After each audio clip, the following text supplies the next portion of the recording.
प्रभु भक्तजनों, कार्तिक मास की कृष्ण पक्ष की त्रयोदशी को धनतेरस का पर्व पूरी श्रद्धा और विश्वास के साथ मनाया जाता है। धन्वंतरि के अलावा इस दिन देवी लक्ष्मी और धन के देवता कुबेर की भी पूजा करने की मान्यता है।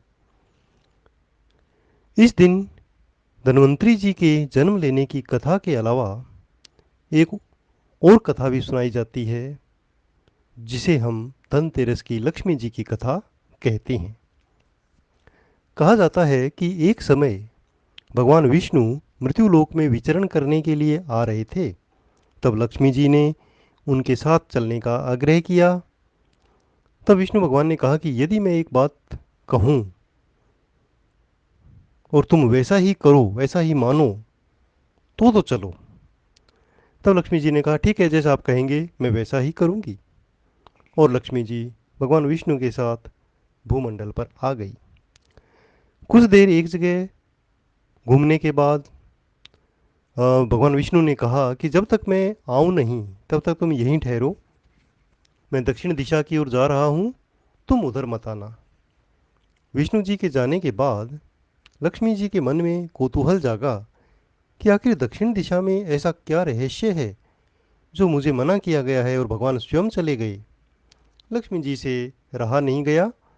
जैसे ही भगवान विष्णु आगे बढ़े, धीरे धीरे लक्ष्मी जी भी उनके पीछे पीछे चल पड़ी।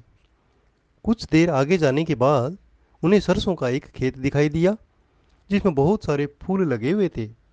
सरसों के खेत की यह शोभा देखकर वे मंत्रमुग्ध हो गई और फूल तोड़कर अपना श्रृंगार करने के बाद आगे बढ़ी।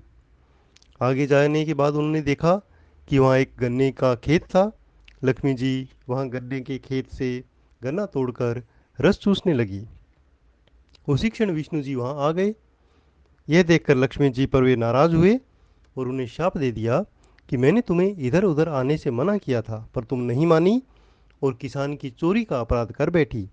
अब तुम इस अपराध के जुर्म में इस किसान की 12 साल तक सेवा करो। ऐसा कहकर भगवान उन्हें छोड़कर क्षीर सागर चले गए। तब लक्ष्मी जी उस गरीब किसान के घर पे रहने लगी। एक दिन लक्ष्मी जी ने उस किसान की पत्नी से कहा कि तुम स्नान कर पहले मेरी बनाई गई इस देवी लक्ष्मी की पूजा करो, फिर रसोई बनाना। तब तुम जो मांगोगी वो मिलेगा। किसान की पत्नी ने ऐसा ही किया। पूजा के प्रभाव से और लक्ष्मी माता की कृपा से किसान का घर दूसरे ही दिन अन्न धन रत्न स्वर्ण आदि से भर गया। लक्ष्मी जी ने किसान को धन धान्य से पूर्ण कर दिया। किसान के 12 वर्ष बड़े आनंद के साथ कट गए। फिर 12 वर्ष बाद लक्ष्मी जी जाने को तैयार हुई।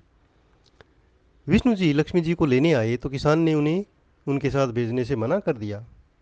तब भगवान ने किसान से कहा कि इन्हें कौन जाने देता है, ये तो चंचला है, कहीं ठहरती नहीं है। इनको तो मेरा शाप था, इसलिए 12 वर्ष तक ये तुम्हारी सेवा कर रही थी। तुम्हारी 12 वर्ष सेवा का समय पूरा हो गया है, इसलिए अब इन्हें जाना है। किसान हठपूर्वक बोला, नहीं नहीं, मैं लक्ष्मी जी को नहीं जाने दूंगा। तब लक्ष्मी जी ने कहा कि किसान, तुम यदि मुझे रोकना चाहते हो तो जैसा मैं कहती हूँ वैसा करो। कल तेरस है, तुम कल घर को लीप पोत कर स्वच्छ करना, रात्रि में घी का दीपक जलाकर रखना और सायंकाल मेरा पूजन करना। एक तांबे के कलश में रुपए भरकर मेरे लिए रखना।